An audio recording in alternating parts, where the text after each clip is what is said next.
Assalamualaikum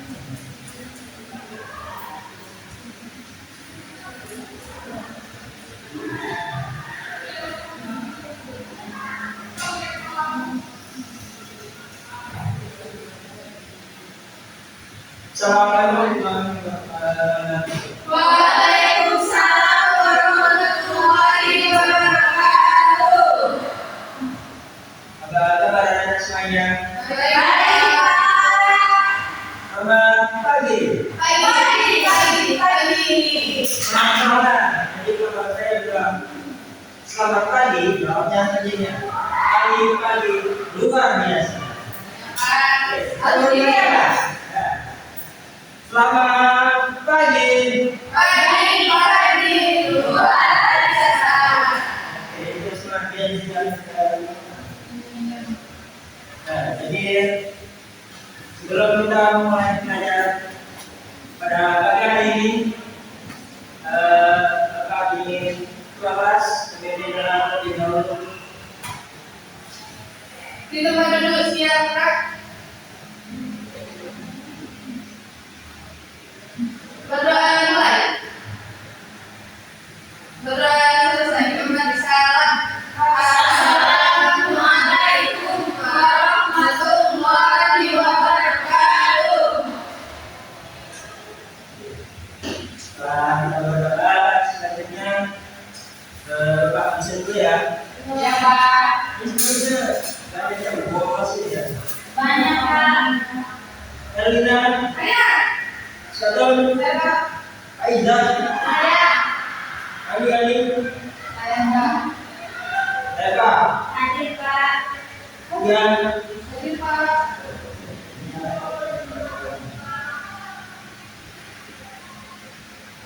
Oke, jadi kali ini kita akan mempelajari tentang cerita panas. Iya, apa tuh, Pak? Jadi cerita panas itu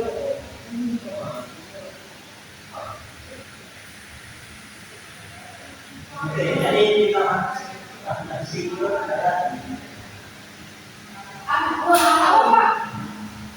sebuah cerita yang berisi khayalan, sebuah cerita yang ada unsur imajinasinya. Jadi ini adalah pengertian cerita fantasi.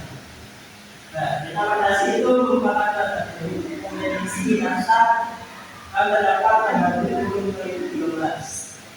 Nah, sebelum mengetahui struktur teks yang terdapat pada cerita fantasi dan cara memproduksi teks ini, pemahaman tentang teks cerita fantasi sangat diperlukan.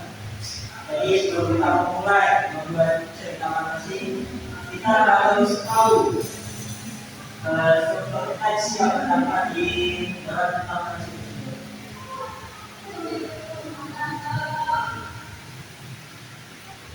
Oke, berikutnya adalah ciri-ciri cerita fantasi. Yang pertama yaitu memiliki cerita yang tidak dibatasi oleh dinamika atau kenyataan yang berseperti.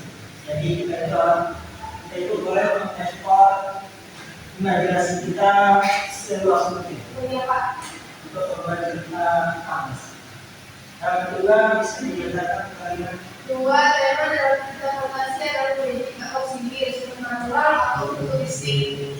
Terima kasih. Iya, Pak. Jadi yang mana cerita fantasi adalah politik atau sihir. Jadi kita banyak cerita yang bakalan terkaitan dengan dunia sihir di dunia dari Quran.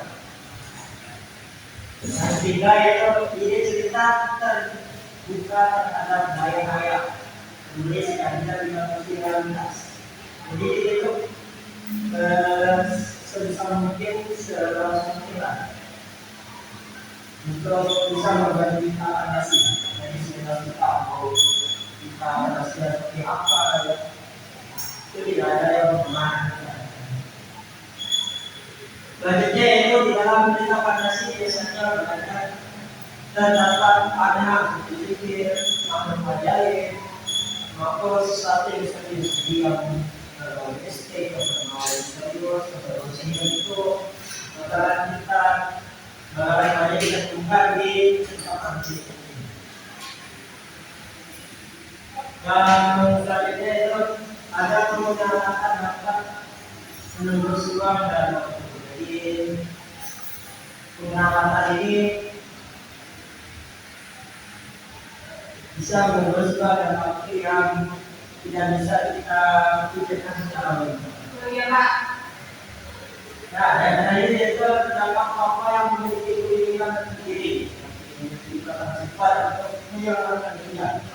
Seperti halnya Superman, Batman, dan ada lagi yang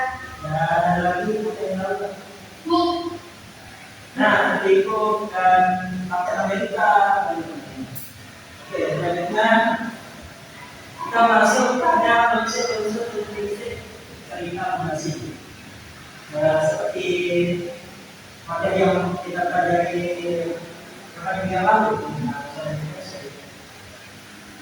Di reinkarnasi juga ada beberapa unsur-unsur prinsipnya seperti tema, alur, tokoh, pengembangan, latar, berpadang dan lain-lain. Tapi dulu menjelaskan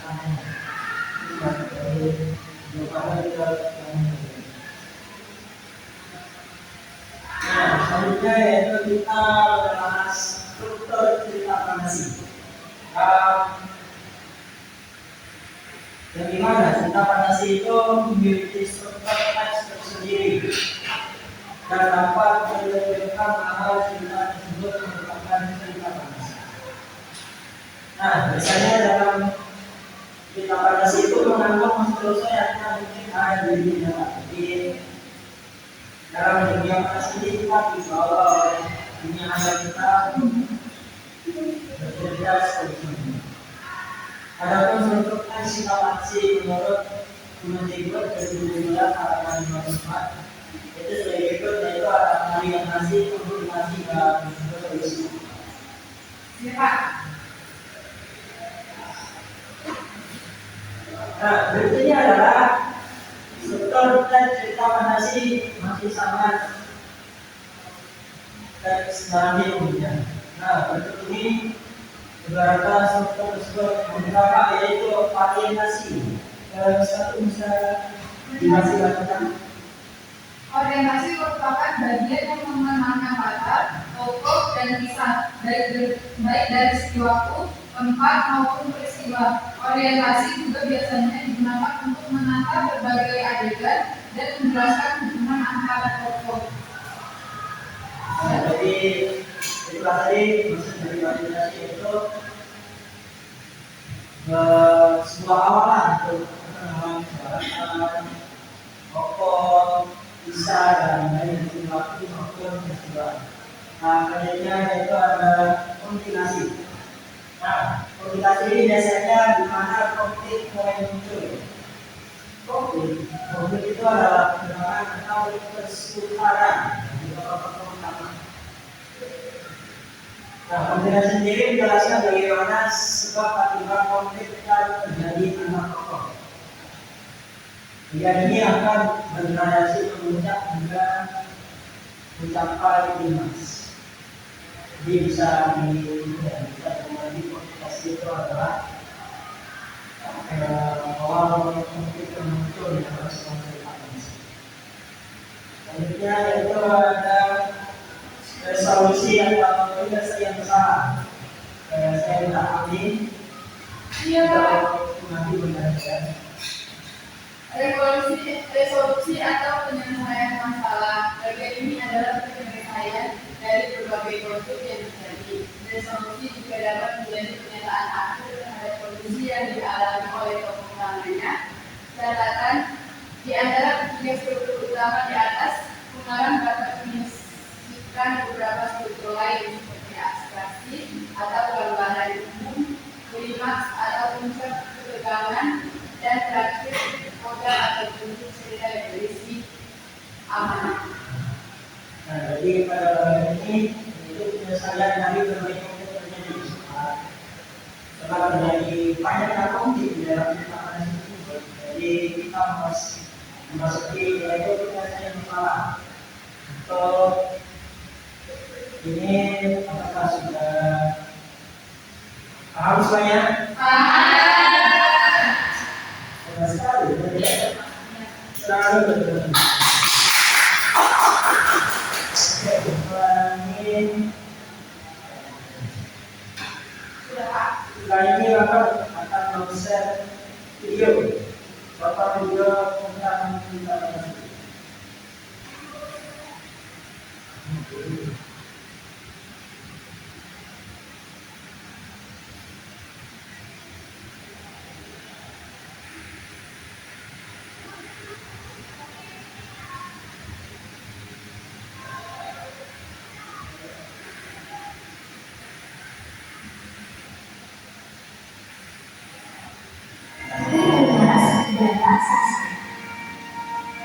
Alkisah di sebuah desa, hiduplah seorang janda bernama Bosi.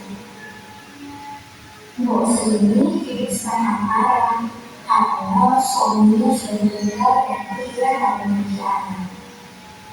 Waktu itu, Bosi ini terus mengharapkan seorang anak supaya dia tidak kesepian.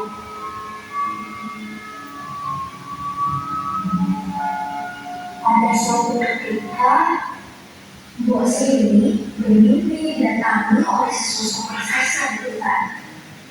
Raksasa itu menyuruh Bosi ini datang ke hutan dan mengambil putusan yang ada di dalam pohon. Bosi ini terbangun dari tidurnya. Dia termenung memikirkan ucapan raksasa yang ditemui hari ini. Karena merasa diri itu adalah makanan mukjizat, Bosi ini segera pergi ke hutan.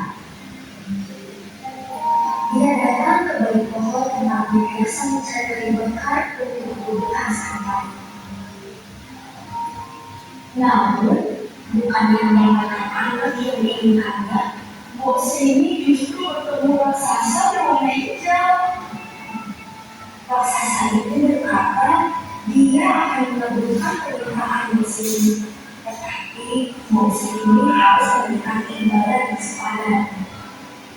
Raksasa yang Bosi ini membesarkan seorang anak dan ketika anak itu berusia 6 tahun, raksasa akan mengambil dan memakannya. Bosi ini pun menyetujui ucapan raksasa. Raksasa kemudian memberikan sekian biji emas kepada Bosi ini. Raksasa menyuruh Bosi ini merawat biji emas itu. Setelah itu, Bosi ini sedang pulang ke rumah untuk menanam biji emas pemberian raksasa. Sejak saat itu, Bosi ini selalu rajin menyiram dan merawat tanaman emas. Biji emas itu mulai berubah menjadi pohon yang lebat hingga menghasilkan buah timun yang besar.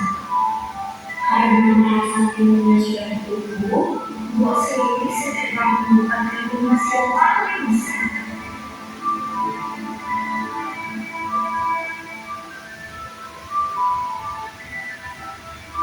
Dari dalam emas, muncullah seorang bayi perempuan yang sangat cantik. Karena anak itu berasal dari pohon, Bosi ini pun memberinya nama Timunmas. Sejak saat itu, Timunmas tumbuh menjadi anak cantik yang hidup dengan baik. Karena Bosi ini selalu menjaga pengawalnya. Namun, Bosi ini selalu menghantui rasa takut akan dalam raksasa untuk mengambil dan memakan Timunmas. Ketakutan Bosi itu terjadi. Hari itu, raksasa benar-benar datang ke rumahnya. Bosi itu menurut Timunmas bersembunyi di dapur. Setelah merasakan Timunmas bersembunyi di tempat aman, Bosi ini pun menghampiri raksasa. Benar saja, sang raksasa menuntut Bosi ini menyerahkan Timunmas. Tetapi dengan cerdik Bosi ini justru berkata, jika Timunmas masih terlalu kurus dan tidak enak dimakan. Bosi ini juga menyarankan agar raksasa mengukur bertambah lagi. Raksasa pun menghinakan ucapan bos ini dan berkata dia akan datang 2 tahun lagi. Setelah pergi raksasa, bos ini terus berdoa kepada Tuhan supaya membantu dia mencari jalan keluar. Doa bos ini pun terkabul. Melalui mimpinya dia bertemu dengan seorang petaka di gunung. Bos ini segera mengikuti Munas mencari petaka yang ada di dunia itu. Munas segera mencari petaka. Setelah berhari-hari pergi, benar saja petaka yang Munas cari ada di sana. Petaka segera memberikan 4 bungkusan kepada Munas. Petaka mengikuti Munas berlari ketika raksasa datang ke rumahnya. Dan Munas harus melemparkan bungkusannya secara bertahap. Tidak terasa, dia tahu sudah dengan bungkusannya. Raksasa kembali datang ke musuhnya untuk meminta Munas. Raksasa sudah kehabisan kesabaran dan dia memaksa bos ini menyerahkan di Munas. Dengan berat hati, bos ini pun mengerti Munas untuk memilih raksasa. Bukan mengambil raksasa, Munas justru berlari secepat mungkin. Munas segera mendapatkan satu bungkusan pertama yang ternyata berisi biji ketika biji itu dilemparkan ke arah raksasa. Seketika muncul ada bibit yang sangat banyak, sehingga raksasa sudah bergerak. Namun, raksasa tetap mampu melepaskan diri dari sana dan kembali mengejar Munas. Munas segera melemparkan bungkusan kedua yang ternyata berisi jarum. Jarum yang dilemparkan oleh Munas seketika berubah menjadi kuat-kuat virus yang melukai kaki raksasa. Namun, raksasa kembali berhasil melepaskan diri. Munas kini melemparkan bungkusan ketiga yang berisi garam. Di tempat yang dari dilemparkan, muncul lautan yang membuat raksasa tenggelam. Namun, lagi-lagi raksasa berhasil melewatinya. Munas berakhir menyerah. Tetapi dia kini melemparkan bungkusan keempat. Bungkusan terakhir itu berisi terasi dan ketika dilemparkan ke arah raksasa, muncul luka-luka yang panas. Sehingga raksasa pun bergerak. Munas segera kembali ke rumah tempat tinggal bos ini. Ketika dia sampai di sana, dia bisa melihat bos ini sudah terlatih. Bos ini pun segera menolong Munas. Sejak saat itu, bos ini dan Munas pun hidup bahagia selamanya.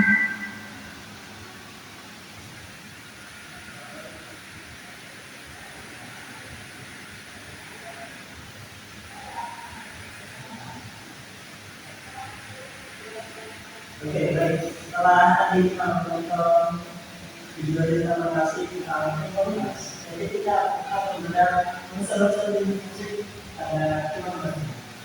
Baik, Pak.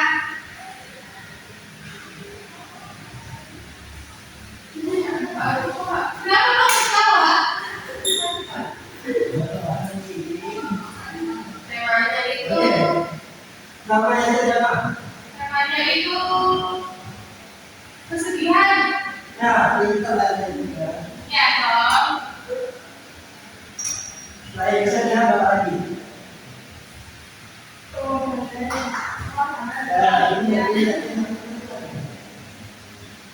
Ada lagi selain kesedihan, pengorbanan. Kehidupan, Pak. Kehidupannya seperti apa tuh? Ya, kehidupannya korban nanti Munas yang diberkahi raksasa. Nah, betul. Ini betul. Jadi kita sampai tahu nih, ini tahu. Lanjut. Terus. Nah, tokoh dan tokoh. Tokoh itu ada Rongga, diurus anak bahasa. Imam Panjang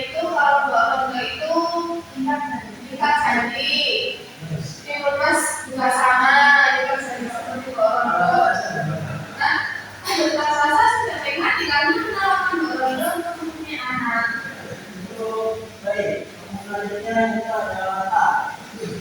Ya, tidak disebutkan gimana itu. Di rumahnya Pak Anda. Dan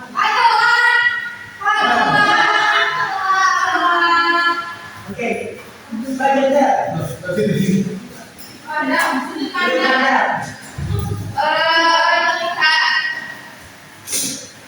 Oke, Berarti harus kayak itu tadi. Mana? Harus kayak tadi. Ada yang sudah ambil nih. Amalannya. Video yang tadi. Baik, tadi yang kita udah gunakan dia. Kalau dari kamu nih,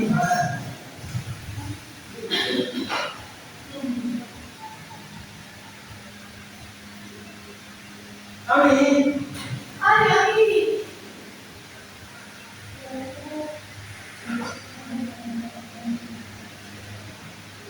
Saya dari kelompok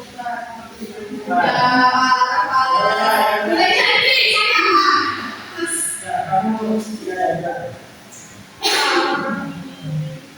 Jadi, oke, setelah ini kita akan setelah kita melakukan 3 tadi, kita punya kuisnya, kalau soalan, misalnya, supaya pengetahuan kognitifnya itu bertambah. Ini adalah soal yang pertama yaitu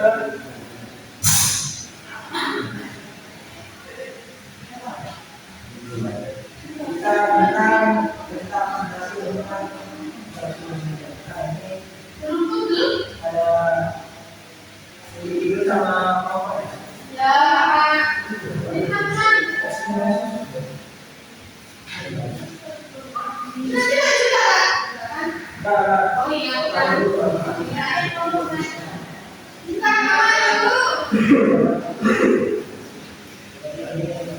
Bapak juga berangkat. Berapa? Oh, saya pas sekolah.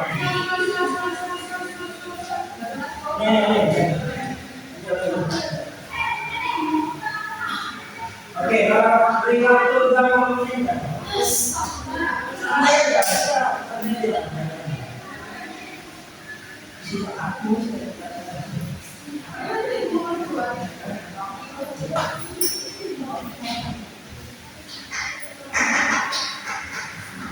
Aku masih tadi. Gimana kamu? Apa? Oke. Ya, jadi saya itu ada. Oh, itu tadi keterangan kertas dulu. Ada sekreatif mungkin lah. Jadi mohon maaf dari keterangan kertas.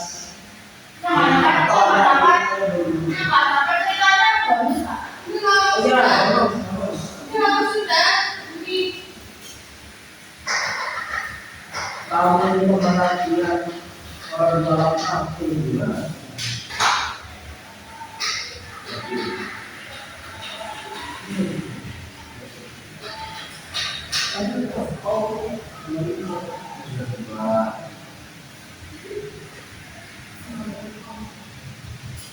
Gimana nih? Sudah selesai? Gimana?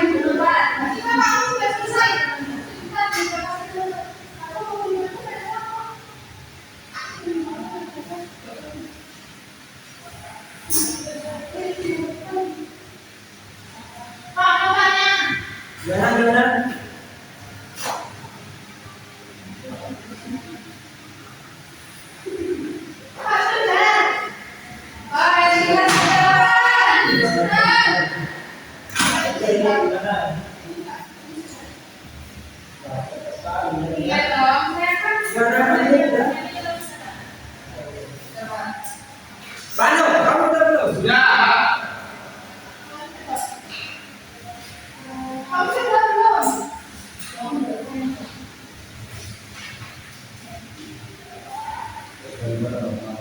Oke, ini setelah supaya mengerjakan KTP baik itu atau bukan kelompok.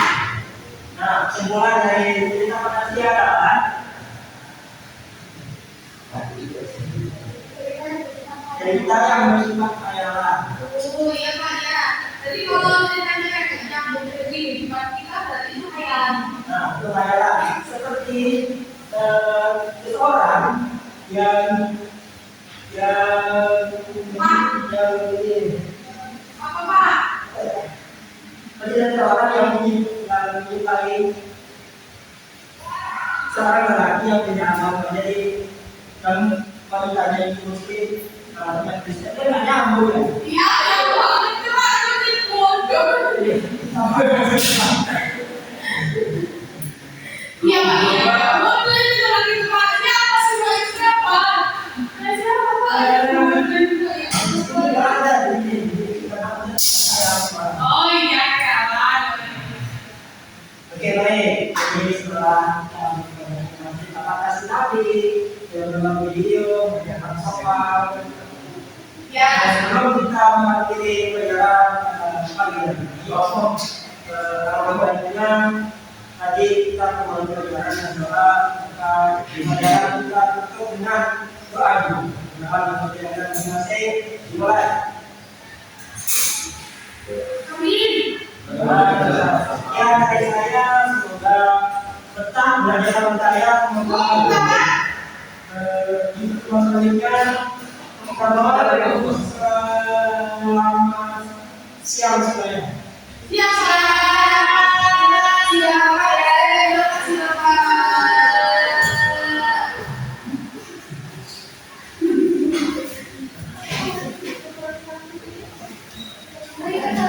Alhamdulillah.